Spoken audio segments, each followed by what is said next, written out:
Hi friends, welcome to killer channel. Friends, ఎవరైనా మా ఛానల్ని సబ్స్క్రైబ్ చేసుకోకపోతే సబ్స్క్రైబ్ చేసుకోండి. ఎవరైనా మీ డాగ్స్ కానీ మీ పెట్స్ కానీ అమ్మాలకు కూడా మా ఛానల్ వాట్సాప్ నెంబర్కి మెసేజ్ పెట్టండి. ఫ్రెండ్స్, ఇవాళ మీకోసం top quality golden retriever puppies తీసుకురావడం జరిగింది. ఇది అమలాపురంలో అవైలబిలిటీలో ఉంది. అండ్ దీని ఓనర్ ఏం చెప్పారంటే వీలైతే ట్రాన్స్పోర్టేషన్ ఫెసిలిటీ అయితే ప్రొవైడ్ చేస్తామని చెప్పడం కూడా జరిగింది.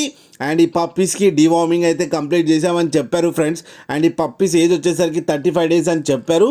ఓన్లీ మేల్ పప్స్ అయితే అవైలబుల్లో ఉన్నాయని చెప్పారు. అండ్ ఈచ్ మేల్ పప్పీకి వచ్చి 19,000 రూపీస్ అయితే డిమాండ్ చేస్తున్నారు. అండ్ రేట్లో స్లైట్గా నెగోషియబుల్ ఉందని కూడా చెప్పడం జరిగింది. ఫ్రెండ్స్ మీరు చూడొచ్చు పప్పీస్ ఎంత హెల్తీగా ఎంత క్యూట్గా ఉన్నాయో. కింద వీడియోలో మీకు ఎవరికైనా నచ్చితే టైటిల్లో కాంటాక్ట్ నెంబర్ ఇస్తాను, కాంటాక్ట్ అవ్వండి, మాట్లాడి తీసుకోండి ఫ్రెండ్స్. అలాగే ఒక్కసారి డీల్ సెట్ అయిన తర్వాత అన్ని డీటెయిల్స్ బాగా చెక్ చేసిన తర్వాతనే మనీ పంపాలని కోరుకుంటున్నాం ఫ్రెండ్స్. కింద father photo and mother photo కూడా పెట్టడం జరిగింది, అది కూడా చూడండి ఫ్రెండ్స్. అలాగే మా ఛానల్ని సబ్స్క్రైబ్ చేయడం మాత్రం మర్చిపోకండి ఫ్రెండ్స్.